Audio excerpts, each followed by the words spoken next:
बिस्मिल्लाहिर्रहमानिर्रहीम। Pythium Pythium जो कि मेंबर है ओमाइकोटा का। ओमाइकोट्स ऐसे फंजाई जिन्हें हम वाटर मोल्ड्स कहते हैं कि इनमें स्पेशल फीचर जो है वो है सेल्यूलोजिक सेल वॉल। तो पिथियम एक ऐसा मेंबर है फंजाई का या ओमाइकोट्स का जो कि सॉइल और वाटर दोनों जगहों पर पाए जाते हैं और डिकेइंग प्लांट्स पर भी मौजूद हैं। Sometimes they cause a specific disease called as the damping off of seedling। के सीडलिंग्स जो हैं, सीडलिंग्स स्लाइटली जर्मिनेटेड सीड्स को कहते हैं कि थोड़ा सा ये पौधा उगा तो ये उनकी रूट्स पर अटैक करते हैं और at the base of the stem को इंतहाई वीक कर देते हैं, जिस वजह से अभी सीडलिंग जर्मिनेट हो ही रहे थे, छोटे छोटे बच्चे ही निकले थे कि वो डैम्प ऑफ हो जाते हैं, नीचे गिर जाते हैं सारे। ये कंडीशन कहलाती है डैम्पिंग ऑफ। तो डैम्पिंग ऑफ सीडलिंग काज करता है ये जो पिथियम नामी फंगस है। As far as their structure is concerned, इसके हाइफी जो है सीनोसिटिक हैं, एसेप्टेट, इंडिविजुअल सेल्स के दरमियान में क्रॉस वॉल्स नहीं होती और ब्रांच भी हैं। जैसे ये वाला हाइफी हमें नजर आ रहे हैं कि दो इसकी, ये एक ब्रांच, ये दूसरी ब्रांचेस हुए पड़े हैं और दरमियान में ऐसी क्रॉस वॉल्स भी नहीं है और काफ़ी सारे न्यूक्लियाई जो हैं वो एक ही साइटोप्लाज्म में, ये जो येलो हमने रिप्रेजेंट किए थे, मौजूद हैं। तो ऐसी कंडीशन कहलाती है coenocytic multi nucleate condition. Special feature जैसे अभी हमने आगाज में पढ़ा कि सेल वॉल जो है हमें बताए सारे फंजाई जो है उनमें होती है काइटन की, लेकिन ये जो पिथियम है या मेंबर हैं वो माइकोट्स के, इनमें सेल्यूलोजिक सेल वॉल होती है। रिजर्व फूड मटेरियल देयर में बी द फैट ग्लोब्यूल्स और ग्लाइकोजन। और पैरासिटिक जो फंजाई हैं उनमें हाइफी जो है दैट में बी द इंटरसेल्यूलर। इंटरसेल्यूलर से मुराद है हमारी, जैसे ये वाला हाइफी है सेल्स के दरमियान में, ये येलो हमने सेल्स रिप्रेजेंट किए हैं और मैरून जो है वो है हाइफी ऑफ द फंगस। तो फंगस के हाइफी कभी तो सेल्स के दरमियान में मौजूद हैं बट समटाइम्स ये प्रेजेंट है इन साइड द सेल। तो जब इन साइड द सेल भी गए हुए हों तब हम इन्हें कहते हैं intracellular, within the cell. Intra का मतलब है विद इन, और जब हो इन बिटवीन द सेल्स तब कंडीशन कहलाती है इंटरसेल्यूलर हाइफी। और हाइफी जो है they are without the haustoria. Haustoria specialised hyphae होते हैं for the absorption of food material, तो इनमें प्रेजेंट नहीं होते। नेक्स्ट है रिप्रोडक्शन। रिप्रोडक्शन दो तरह से करता है, एक सेक्सुअल और एक एसेक्सुअल रिप्रोडक्शन। एसेक्सुअल रिप्रोडक्शन होता है यूजुअली बाय द ज़ूओस्पोर फॉर्मेशन और कोनिडिया फॉर्मेशन। ज़ूओस्पोर और कोनिडिया की फॉर्मेशन जो है वो सिमिलर है, बस फर्क ये है कि ज़ूओस्पोर जो है वो मोटाइल होते हैं और कोनिडिया जो है वो नॉन मोटाइल होते हैं। तो समटाइम्स इनका हाइफी जो है वो एंड से स्वेलअप होते हैं और स्वेलअप होने के साथ ही रेस्ट ऑफ द हाइफी से कट ऑफ हो जाते हैं with the formation of septum किस। और ये जो स्वेलन पोर्शन है that is called as sporangium, जो कि ग्लोबोज भी होता है, गोल होता है। और इस स्पोरेंजियम या ज़ूओस्पोरेंजियम में से, इसमें से पोर डेवलप होता है, उस पोर में से इसके सारे कंटेंट्स जो हैं वो ट्रांसफॉर्म हो जाते हैं outside the zoosporangium in a vesicle. इस वेसिकल के जो कंटेंट्स हैं वो मल्टीन्यूक्लिएट और सारे के सारे एक एक न्यूक्लियस, जैसे ये न्यूक्लियाई बन गए सारे, और हर न्यूक्लियस के गिर्द वॉल फॉर्मेशन हो जाती है और ये बन जाते हैं स्पोर्स।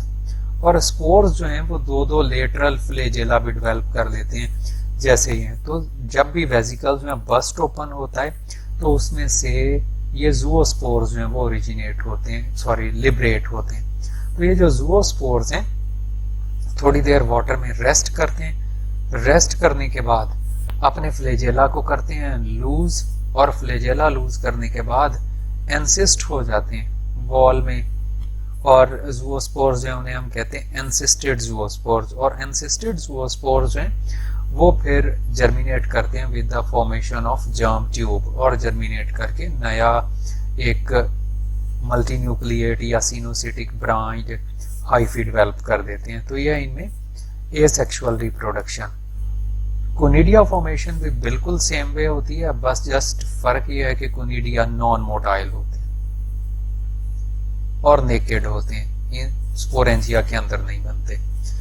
सेक्सुअल रिप्रोडक्शन जो है स्पेशल कंडीशन में होती है, सिर्फ उस वक्त जब होस्ट जो है वो किल हो जाए और फंगस जो है वो सेप्रोट्रॉफिकली होस्ट के डेड टिश्यूज के ऊपर रह रही।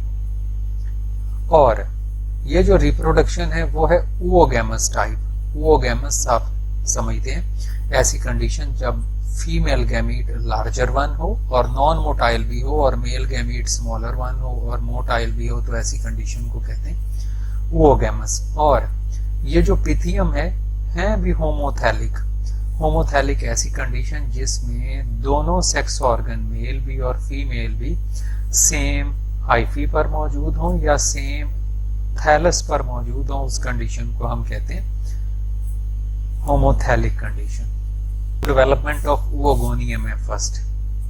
ओगोनियम किसी भी हाइफी से डेवलप होता है कि स्फेरिकल स्वेलिंग हो जाती है, और ये जो स्फेरिकल स्वेलिंग हुई ये रेस्ट ऑफ द हाइफी से कट ऑफ हो जाता है with the formation of septum, और इसमें न्यूमरस न्यूक्लियाई प्रेजेंट होते हैं। और ये जो इतने सारे न्यूक्लियाई मौजूद हैं, ये दो हिस्सों में इसका सारा साइटोप्लाज्म जो है वो डिवाइड हो जाता है। एक outer that is called as the periplasm, ये जैसे है सारा बाहर वाला पेरिप्लाज्म, और एक inner portion that is called as ooप्लाज्म। तो ooप्लाज्म वाला जो पोर्शन है और पेरिप्लाज्म वाला भी यूजुअली ज्यादातर केसेस में सारे न्यूक्लियाई जो होते हैं इस ooप्लाज्म वाले पोर्शन में वो हो जाते हैं डिसइंटीग्रेशन, सिर्फ एक ही बचता है, और वो जो एक बचता है वो डेवलप हो जाता है एग में। एग या वो स्फीयर बन जाता है। इसी तरह से जो मेल एंथ्रीडियम है, मेल सेक्स ऑर्गन एंथ्रीडियम जो है, ये हो सकता है कि एक ही उसी हाइफी पर डेवलप हो जिस हाइफी पर फीमेल सेक्स ऑर्गन ओगोनियम मौजूद है। अगर तो दोनों एक ही हाइफी से डेवलप हो, जैसे ये वाले कंडीशन में हमें नजर आ रहे हैं, तो उसे हम कहते हैं मोनोक्लाइनस कंडीशन। लेकिन अगर डिफरेंट हाइफी से ओरिजिनेट हो के साथ वाले एडजेसेंट हाइफी से ओरिजिनेट हो गया, तब हम इसे कहते हैं डाइक्लाइनस कंडीशन।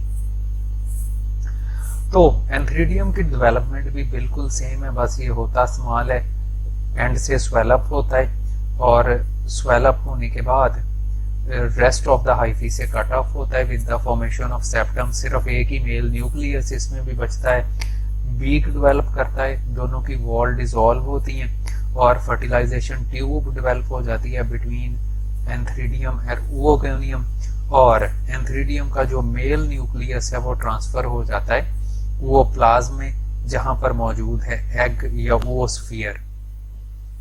दोनों एक दूसरे को फर्टिलाइज करते हैं, कैरियोगेमी हो जाती है, और ये कैरियोगेमी जो है वो सबब बनती है फिर एक डिप्लॉइड जाइगोट बनने का, और डिप्लॉइड जाइगोट अपने गिर्द ये थिक वॉल बना लेता है। जब वो थिक वॉल बना ले तब हमने उसे कहना है ooस्पोर। तो ये जो ooस्पोर है after some period of rest germinate करता है, और फर्स्ट वन इसमें डिवीजन होती है मियोसिस, रिडक्शन डिवीजन होती है। और अगर तो टेम्परेचर हो हाई, जैसे 28 डिग्री सेल्सियस या उससे ज्यादा मौजूद हो, तो वो स्पोर्स जो है जर्म ट्यूब के जरिए से जर्मिनेट करता है और जर्मिनेट करके डायरेक्ट नया माइसीलियम बना देता है। लेकिन अगर टेम्परेचर हो लो, तो लोअर टेम्परेचर पर जर्म ट्यूब फॉर्म होती है। जर्म ट्यूब के एंड पर, ये जर्म ट्यूब बन गई इस स्पोर में से, और जर्म ट्यूब के एंड पर बन जाती है स्वेलिंग, और जो स्वेलिंग डेवलप हुई सेप्टम उसमें बनता है, तो रेस्ट ऑफ द हाइफी से ये कट ऑफ हो जाती है। सारे कंटेंट्स इसमें आए, न्यूक्लियस जो है वो डिवाइड किया नंबर ऑफ टाइम्स, और हर एक के गिर्द वॉल फॉर्मेशन हो गई, और इस वॉल फॉर्मेशन से ये बन गए स्पोर्स।